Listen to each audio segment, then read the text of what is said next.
तो दोस्तों ये कहानी एक ऐसे लड़की की है जिसे देखकर तुम भी हिल जाओगे और ऐसे कांड तुम भी नहीं कर पाओगे, क्योंकि इस आदमी ने इस मूवी में 100 से ज्यादा लड़कियों को पेल दिया और ये जिस भी लड़की को बम्बू देता था उस लड़की की शादी हो जाती थी। इसीलिए सभी लड़कियां ऐसे रिश्ते वाली मासी समझकर खुशी खुशी झूले दे देती थी। तो मूवी की शुरुआत होती है और कुछ बच्चे बोतल घुमाने वाली गेम खेल रहे होते हैं, जो मैंने भी 5वीं क्लास में खेली थी, शायद से आपने भी खेली होगी। इस गेम में लड़का बोतल घुमाता है और ये बोतल जिस भी लड़की पर आकर रुकेगी वो दोनों अकेले कमरे में चले जाएंगे, लेकिन मैंने ऐसी वाली नहीं खेली थी वरना मौज ही आ जाती। तो तभी एक मोटे लड़के का नंबर आता है तो वो खुद से 100 गुना पतली लड़की को कहता है आजा रानी बस 10 मिनट के लिए, और वो दोनों चले जाते हैं अकेले कमरे में। इसके बाद पप्पू की बारी आती है और उसकी बोतल एक काली जादूगरनी पर आकर रुकती है और वो दोनों कमरे में जाते हैं। तो काली जादूगरनी पप्पू को कपड़े उतारने का कहती है, लेकिन हमारा पप्पू बेचारा तो डर ही जाता है और वो साफ मना कर देते हैं। और वहीं बाहर बैठे मोटे को लगता है कि अंदर पप्पू को तो मौज आ रही है, लेकिन तभी जादूगरनी पप्पू को लात मारकर बाहर फेंक देती है, जिसे देखकर सभी बच्चे डर जाते हैं।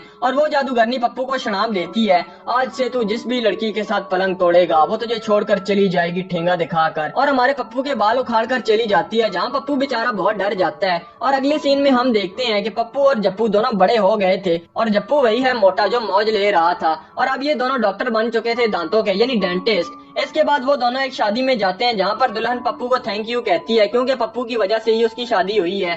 और वहीं पप्पू को एक लड़की दिखती है जिसे देखकर वो आशिक आवारा हो जाता है और बातों ही बातों में उस लड़की से पप्पू पर एक मोमबत्ती गिर जाती है, जिससे पप्पू की पैंट जल जाती है। अगले दिन पप्पू अपने क्लिनिक में जाता है जहाँ पर लड़कियों का भंडार लगा हुआ था, जिसे देखकर वो हैरान हो जाता है। इसके बाद वो घर जाता है तो वहाँ पर भी फिर से लड़कियों का भंडार था। इसके बाद हम कैम को देखते हैं और कैम वही है जो पप्पू पर मोमबत्ती गिरा चुकी है, और वो पेंगुइन की देखभाल की जॉब करती थी और वो पेंगुइन को खाना खिला रही होती है। तो एक पेंगुइन आकर कैम को गिरा देती है और उसका एक दांत टूट जाता है। और दूसरी तरफ रात में पप्पू एक लड़की से मौज ले रहा होता है, तो वो लड़की कहती है कि तुम्हारे साथ जो भी लड़की गपागप करती है उसकी शादी हो जाती है। जहाँ हमें पता चलता है कि शादी में वो दुल्हन पप्पू को थैंक यू क्यों कह रही थी, क्योंकि पप्पू ने उसकी गेम भी बजा डाली थी, इसीलिए तो उसकी शादी हुई थी। और तभी पप्पू के क्लिनिक में इतनी भीड़ भी लगी हुई थी। अगर ऐसा शराब हमें भी मिल जाए तो मौज ही आ जानी है। इसके बाद कैम पप्पू को कॉल लगाती है और कहती है कि बाबू मेरा एक दांत टूट गया है, जोड़ दोगे मैं एक पप्पी दे दूंगी। तो पप्पू भी पप्पी की लालच में क्लिनिक में बुला लेता है कैम को और उसका फ्री इलाज करता है। इसके बाद पप्पू घर आता है तो उसकी क्लिनिक की ही एक मोटी परी उसके घर पर आई हुई होती है और कहती है कि मेरा मोटा और काला शरीर देखकर कोई भी मुझसे शादी नहीं कर रहा,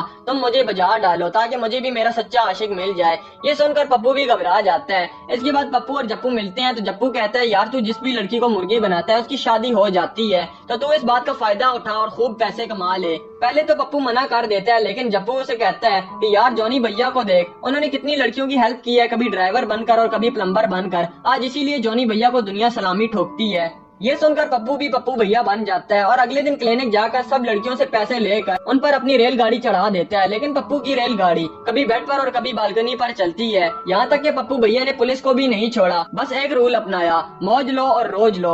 वहीं पप्पू से जप्पू कहता है कि यार मैं तो मजाक कर रहा था, तूने तो सच में सबकी गेम बजा दी। तो पप्पू कहता है यार जप्पू मैं कैम से प्यार करने लगा हूँ, लेकिन ये बात उसे पता नहीं है। तो जप्पू कहता है कि पप्पू मेरा एक काम कर दे, मेरे पीछे एक हथनी पड़ गई है, तू उसे खुश कर दे, मैं तेरा एहसान कभी नहीं भूलूंगा। तो पप्पू को फील होता है कि ये सब करते करते कैम मेरे हाथ से निकल जाएगी, और वो उसी रात कैम से मिलने जाता है और उसके ऑफिस में फूलों का भंडार लगा देता है और पेंगुइन बनकर उसके सामने डांस करता है ताकि उसे खुश कर सके। लेकिन कैम खुश होने के बजाय उसकी सरप्राइज से डर जाती है और उसे ठेंगा दिखाकर वहाँ से चली जाती है। और अगले दिन कैम अपने एक दोस्त के साथ घूम रही होती है तो पप्पू को लगता है कि ये लड़का उसका बॉयफ्रेंड है, तो पप्पू उसे टप्पू बनाकर मारता है। लेकिन कैम पप्पू की हरकतों को देखकर उसे उंगली दिखाती है और कहती है कि आज के बाद मेरे पीछे मत आना, और बेचारा पप्पू बहुत ज्यादा उदास हो जाता है। इसके बाद उसे एक बोतल रोड पर घूमती हुई नजर आती है, तो पप्पू को काली जादूगरनी का शराब याद आता है और वो सीधा जप्पू के घर पर चला जाता है और वहाँ से वो दोनों काली जादूगरनी के घर पर जाने के लिए निकल पड़ते हैं। वहाँ जाकर पप्पू उस जादूगरनी से माफी मांगता है और वो लड़की कहती है कि यार वो तो मैंने बचपन में ऐसे ही बोल दिया था, वो बस एक मजाक था। और पप्पू को मशवरा देती है कि तुम कैम को उसके हालात पर छोड़ दो, अगर वो तुमसे प्यार करती होगी तो वो खुद ही तुम्हारे पास आ जाएगी। और थोड़े दिनों के बाद पप्पू को पता चलता है